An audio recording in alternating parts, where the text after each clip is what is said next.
Hey, good morning, everyone. Thank you for joining me. I've often said SFIA's the best thing since sliced bread for skills, and it just got better with version 6.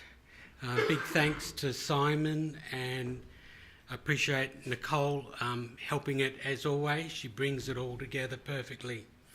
I'm excited to share with you what's the many hundreds of SFIA assessments that I've been privileged to do over the years. And I look at stories that people tell me about their careers. I put them into my database, and I can't help myself with information analysis. I look for patterns. Simon did a wonderful job looking at the stats. I'll look at it from a stories perspective.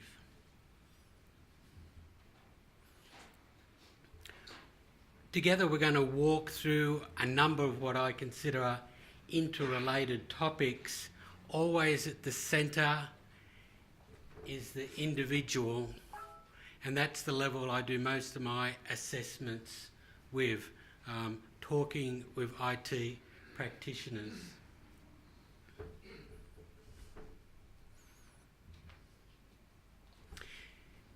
Now, but before we begin, I always say it's really harder to listen than to talk. So I appreciate your attention today and consideration of some of the topics and points I'll raise. Some may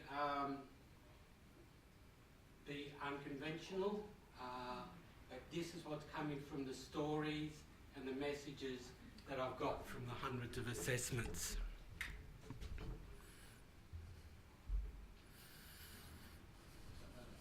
Always at the centre of everything we do, whether it's role design, organising resources for IT projects, the skilled individuals set the foundation. It's very important with SFIA and those assessments, we get that right at that point in time. I find that every assessment I do, everyone's unique. But saying that, they have similarities. I'll be looking at these similarities and the patterns that we can use by exploiting SFIA. Each individual has a set of skills, and often these can be associated with a role, but it's important that we don't take a cookie cutter approach to saying they do that role, these are the obvious skills. I find that with people, there's normally one core skill that they'll possess, and it's important that that'll be an essential skill for that role or the discipline that they're in. But there's a number of supporting skills, and they can vary with different people.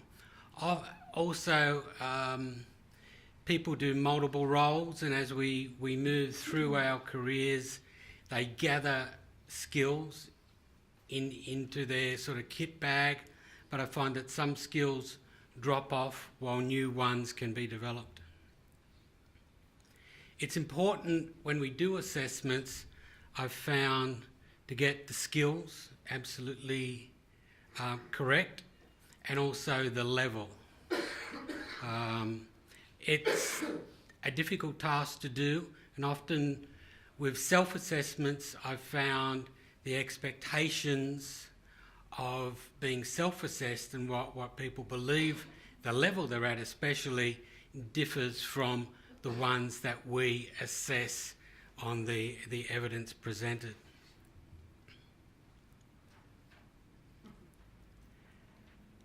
I see a difference in people. Some people have a broad understanding, the breadth of the skills, and as they progress into management, their depth in that speciality, their technical specialism gets broader, while as we start off in our careers, we normally have a deep knowledge, and people fall into sort of two camps, the management, the leadership side, and they'll hold on to the depth of a technical skill for as long as they can, while some people find satisfaction and their most productivity when they go deep on one skill. And there's a wonderful thing with doing SFIA assessments, and that's when we discover new skills. Even with the common language we use, it's a voyage of discovery, and as an assessor we facilitate that with the people we talk with, and they say, I never knew I had that skill, and that's a wonderful feeling, not only for them but for their organisation to say, oh, that is the skill we can leverage, and that discovery is something that SFIA helps draw out. Now with assessments, the insights I've gleaned is it can be two things. When some people are spot on with their skills and it's a confidence builder to reinforce their motivation, their focus, and in some cases it's a bit of a reality check. I find that some people tag themselves with skills that they don't really have, and the SFIA assessment and the points that we go through sometimes brings that more back to the real situation with the individual. There we can use guidance for like professional development, how they want to gain or grow that skill level. I always say that applied knowledge is the best knowledge. I see many people straight out of school into university, and then when they get into the workforce, they don't have that applied knowledge. Sometimes it takes years to build that, but at least they have that in the back of their mind. That is where I think the true higher levels come from, when we can use that knowledge in the workplace. Then as people go up to the levels 4, 5, 6, I find that knowledge sharing and collaboration starts to happen, not only in the organisations, but we see in assessments that individuals will work within communities of practice. We gravitate to people and we learn from each other. There are so many wonderful communities out there that share their knowledge, share their expertise, and they'll collaborate together. While in the marketplace they might be competing for the same role, but that is pretty rare to see that happen. I find it, especially in Australia, we're so giving with our knowledge.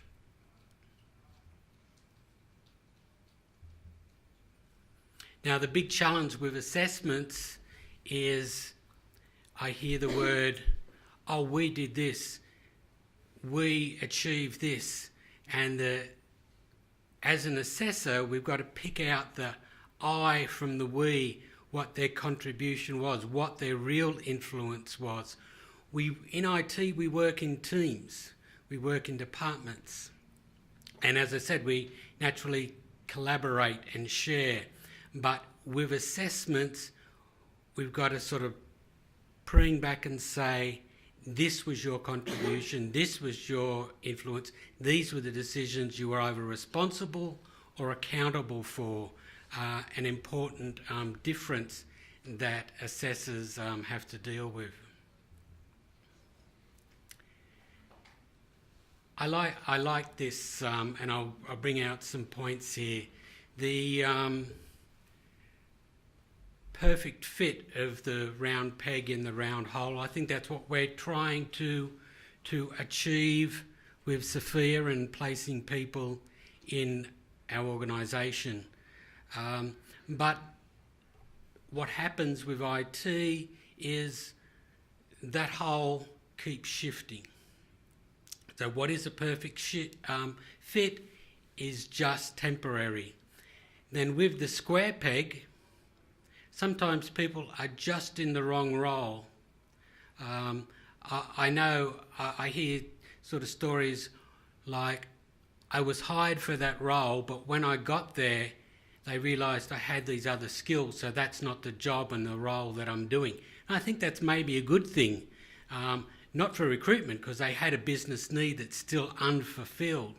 Then the, excuse my graphics there, but the point of the round peg in no hole, what a waste of a resource and talent. With SFIA, we can get the right people into those roles to leverage those skills. And the hammer, sometimes we persevere and just bash down the square peg into a role. It's painful for everybody, and it's better if we use SFIA to get that fit right at the start. So with the assessments I've done, I see people on the career journey and people who are at that momentary career success. One of the points they have is a self-awareness of their skills and their responsibility level, that at that point that they're ideal for. A strength of SFIA is those levels.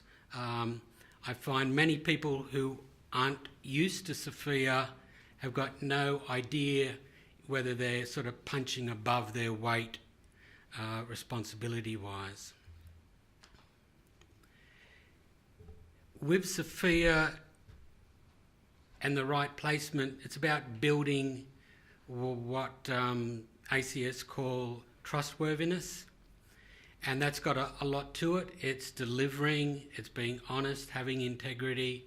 From an assessor point of view, I look at the evidence that they present, and I mentioned what their contribution was, whether in that position they have really delivered what their skills enable them to. Another success pattern is that these people know their skills, their level, and they selectively pick out what professional development will give them the next step. I see a lot of people saying, I'm stuck, I can't get a job, I'm going to go back to university. And I go, well, how about let's get a bit of focus in the mentoring. I say, let's get some focus, exactly what subjects, what your skills you are trying to develop. The other point is with people who are successful, they normally have a journal and they can talk to me about their career, their achievements, and they have facts, they have evidence supporting their skills. I'll cover this in more detail, but I find there's a optimal skill mix and level for certain roles. If people are aware of this, they can find themselves in that sweet spot. Now, I think we all would have been in a sweet spot where, you know, everything has come together and you're in control. Maybe you're still in that spot at the moment. But as with IT, and it's one of the reasons we love working in it, we have to be adaptable and we've got to keep changing. We can't stand still. The people who are successful that I've assessed, I see so many skills being built, moving through organisations, delivering value. Being adaptable. Now, we might be a square peg, and maybe there's a square peg role for us, or maybe we need to morph ourselves and our skills and build our levels up so we can change and adapt. Those are the points that I've seen successful people portray. Now, I love this term, serendipity.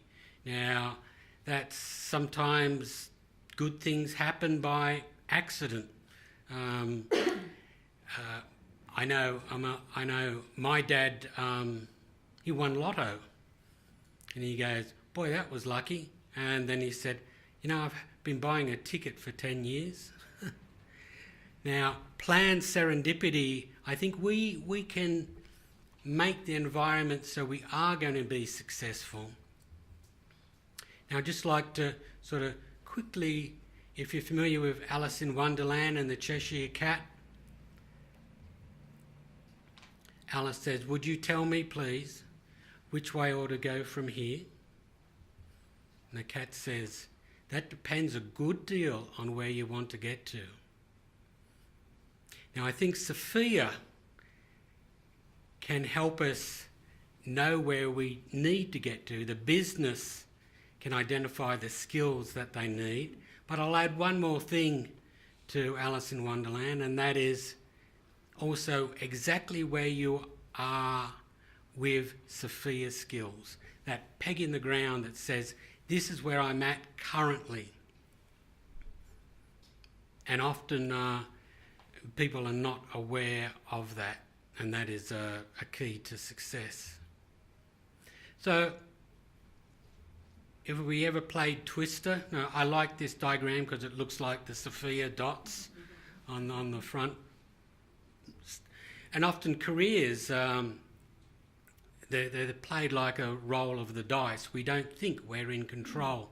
With SFIA and people using it, I see they take back that control, and organisations can get the right people and resources they need. I think we can go from making it more planned with our careers. One of the things is being prepared when opportunities arise. In that, having a portfolio of your work, and then when I'm assessing people and they give me all this evidence, it makes my job a lot easier. Also, we're finding more and more it's our people networks, it's our past relationships in other companies that will give us our next career move. Also, with IT, we've just changed SFIA for some of the major developments in IT, positioning for the next wave, because it is a point where we need to be planning for that next move, that next set of skills. I mentioned sustaining relationships. In every organisation we move through, we'll strike a chord with people, and I find if those relationships are maintained, it's another key to success. But the big one, I think, is having demonstrated skills. For people, when I'm assessing, they're either credible, or I will need to delve deeper and deeper and say, well, it's a bit of a reality check. Maybe you don't really have that skill you think you have. And having that well documented beyond the CV is a success pattern. Now, a bit of activity for you. I'm going to show you a picture for a few seconds. I want you to study it, and then I'll ask you a question. Are we all ready? Okay. Now, everyone's got to raise your hand for one of these questions, okay? Now, what I'm doing this for is assessors, when we're dealing with individuals, we sometimes make a first impression judgment and we go, oh, that person looks smart. Or what? Bad. We've got to treat everybody equally until we walk them through and discover what their skills are. So here's the game.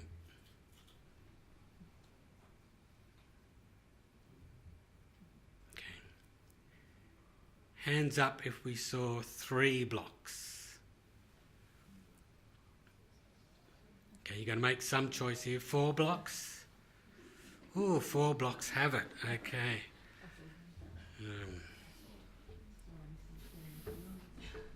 My point is, and my apologies if you've seen it before, it still works. It's how we look at it. With assessors, we've got to be very careful about how we infer things from people, from their roles, from the evidence. We focus on the skills to make those important judgment calls when we're certifying levels. It's a pretty awesome responsibility. So thank you for raising your hand. So, as that pointed out, assessors have preferences and we also have constraints. One of the biggest constraints we have is the time we've got to assess. That means we've got to be very concise when people are talking. We've got to get them back on track, what's relevant in the information we're gathering. Very much it's about asking the right questions.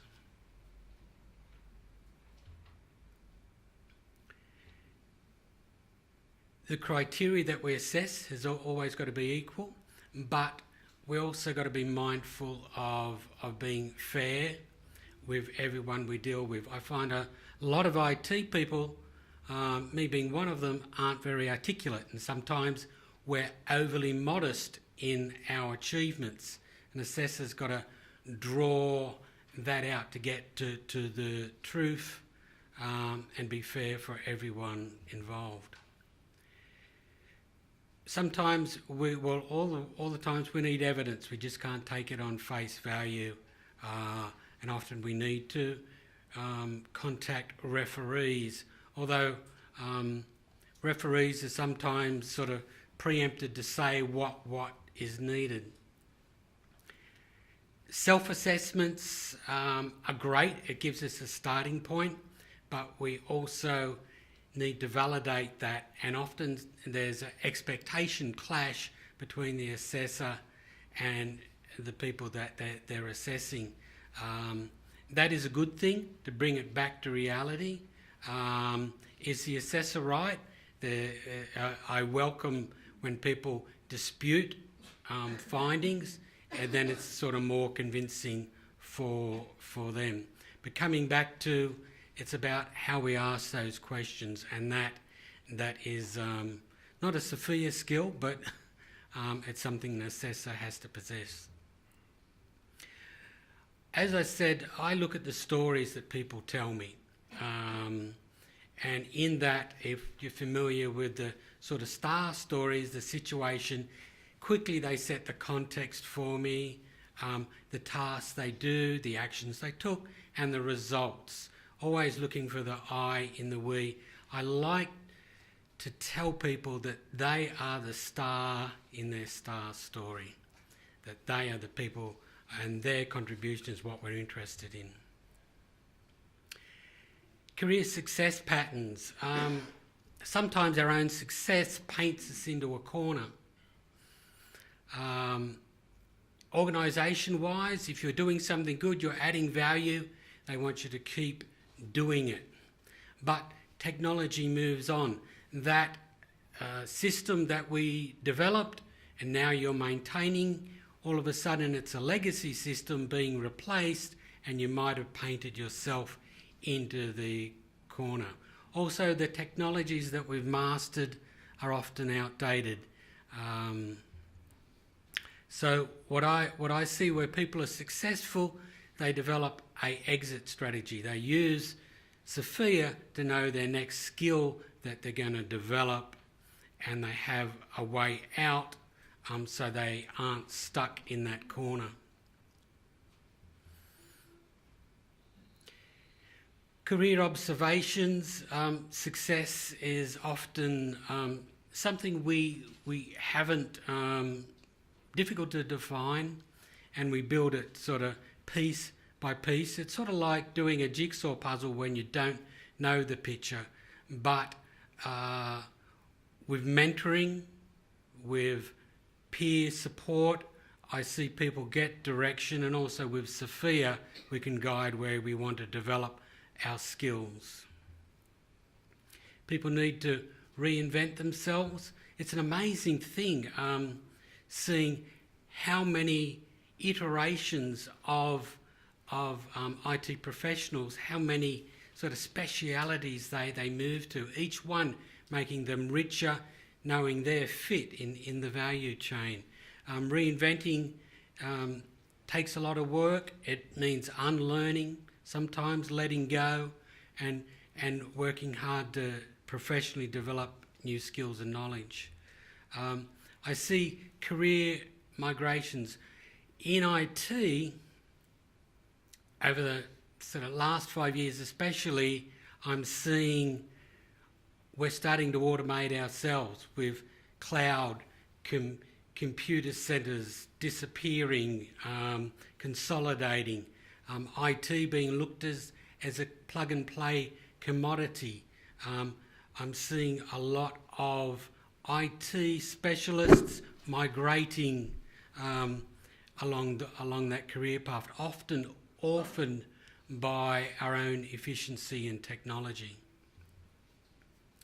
One of the distinguishing things is what I see arise in the contractor versus a permanent role. People want to be agile, they want to move, they like contracting. It gives them that variety. It also allows them not to be institutionalised in terms of their thinking. People taking charge of their career decisions and gaining in autonomy, using SFIA as the basis for doing this. In the past, we would rely a lot on our organisations to do it, but now I'm seeing more and more people being autonomous, making those career moves. And obviously, growing professionalism within our IT industry, that is a need if Australia is going to move forward. Do we recruit for the past or for the future? I think we recruit for the future, but we make those decisions based on what people have done in the past, often in a new business context. We need to look at the generic skills, especially influence and organisational fit and culture, and how complex were our past achievements compared with what we want them to do next. So often we imagine if you were driving forward looking in your rear view mirror. I like this picture because I think that's what our industry tries to do. We mistakenly think the past is an accurate, clear view. An assessor's role is, I see, embellished CVs to make them history more accurate to where they are currently. So hindsight versus foresight, I think there's a balance needed, and SFIA, while it gives us a current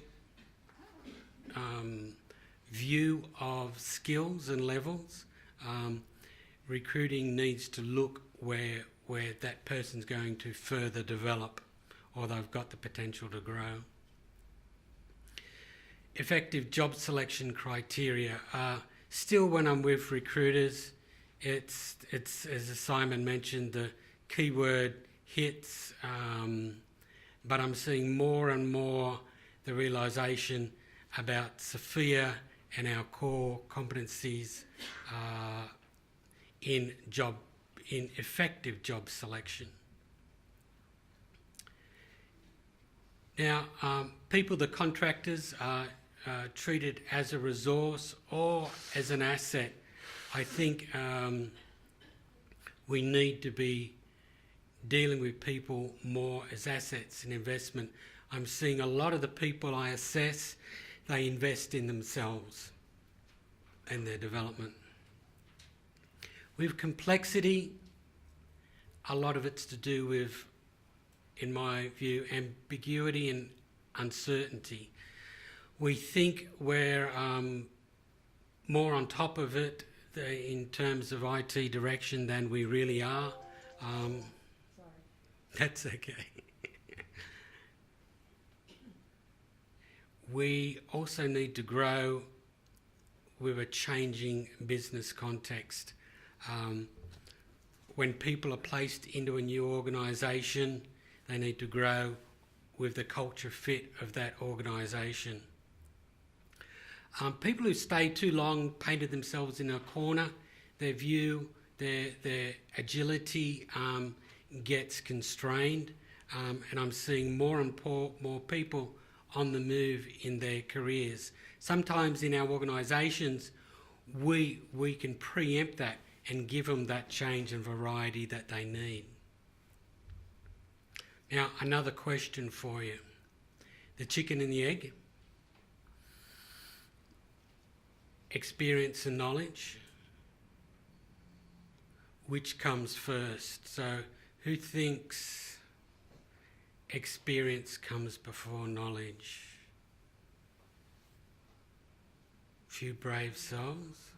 Knowledge before experience?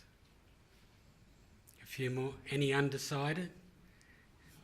Yes, it is. Yes, isn't it? Isn't it? It's a bit of a dilemma. That one.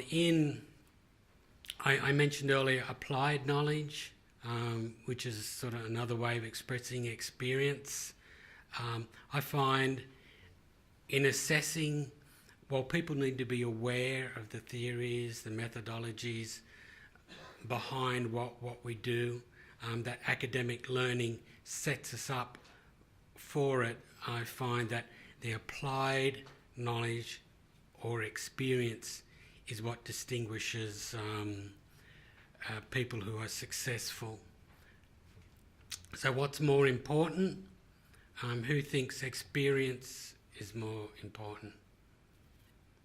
Knowledge? We could, now this is a debate that goes on and on. One of my communities is a knowledge sharing community, and then I've been going there for a decade and we still have this debate. So, but it's an important discussion to have. Thank you for raising your hands. Now, knowledge is a wonderful thing, but it's only of value when we apply it in a business context. An important point, what distinguishes our knowledge. Now, I find this exciting, that it's a renewable resource. So we can apply our knowledge and we can apply it again. It's still there. We can do it. We can do it again and again in that organisation or another organisation. But there's a bit of a trap I've been seeing lately. People think and knowledge they gain from certifications, vendor certifications or universities years ago is still applicable. As a renewable resource, we need to charge our solar batteries every so often to keep up with the latest trends and what's happening. It is a renewable resource, but I do see it running down with where people don't commit to professional development. And we learn best by doing. by experience, by applied knowledge. Now, one of the sayings I hear is we learn best by failure. Not good for our IT quality, is it? I think we can learn best by doing, and also learn by the experience of others in our networks, in our communities of practice.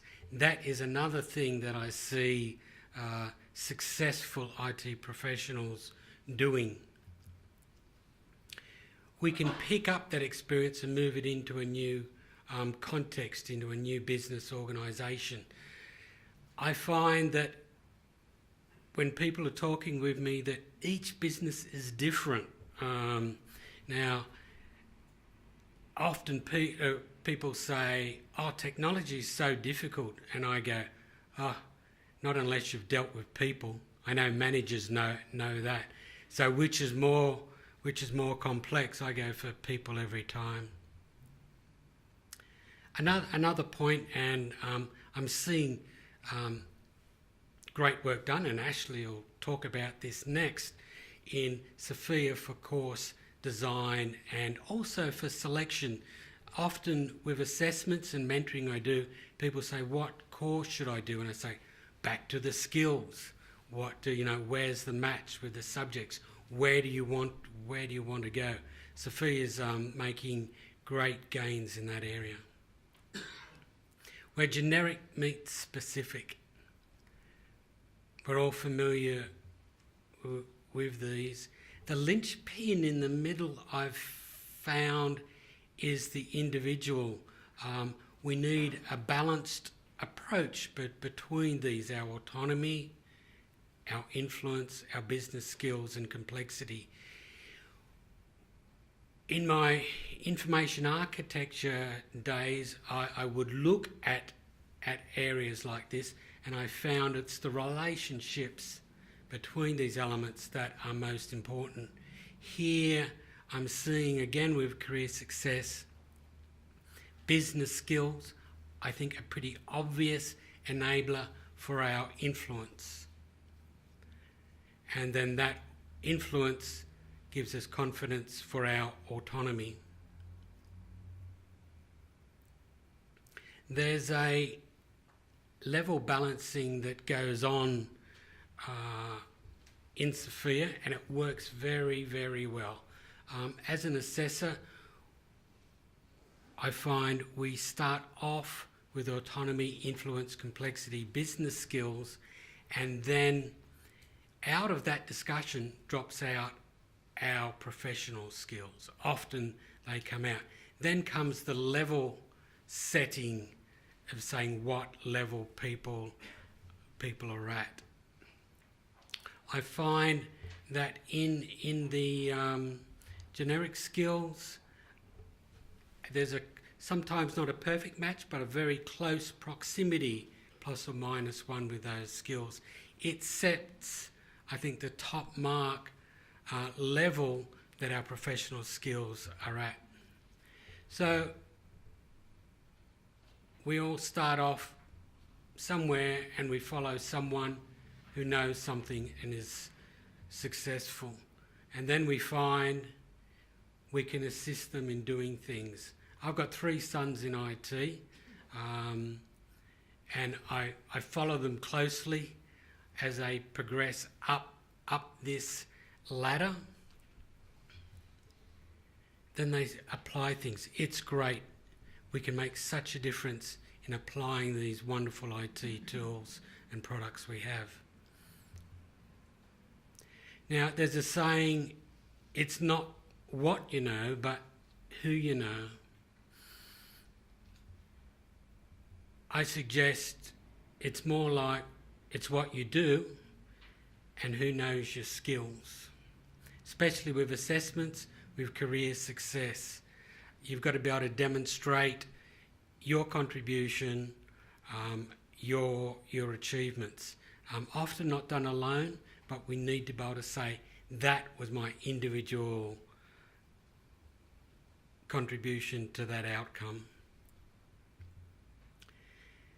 The next point up is level 4, and I call this the sort of muddy level. It's a big transition from, again we see our sphere of influence grow from team to external. That is built on our skills, on our confidence.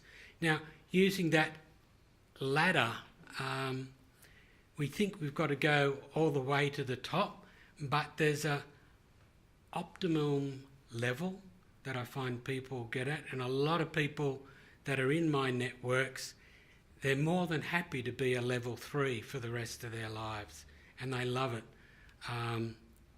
In Australia, we love a work-life balance, and sometimes being up at that level 7, we've got to sort of, that balance goes one way or the other. But I do see a lot of level 7 people, and every time I assess people up at 5, 6, 7, I'm just amazed how the successful ones have that work-life balance in control. Their sphere of influence grows, but it's built on their skills and the trustworthiness that people have in them and their skills. Finding your optimal level of responsibility, I think that's part of what SFIA can do for people. We often get somewhere and we're either satisfied or not. I would just like to finish off with what's in your toolbox. We have SFIA is extensible, and we go into ITIL, and COBIT fits very well, and also security standards. And on the behavioural side, the emotional intelligence of people. COBIT covers this well in their frameworks. Also, ITIL allows us to extend that understanding.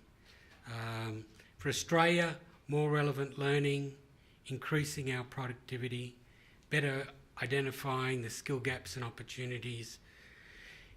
We say there's 100,000 people. Jobs are going to be created by IT, but there's more research saying 500 jobs are going to be displaced by IT, an opportunity for us to retrain those people with SFIA. And it's all about people reaching their potential. I think I'm out of time, so thank you very much. I'll be around to answer any questions you may have. Thank you.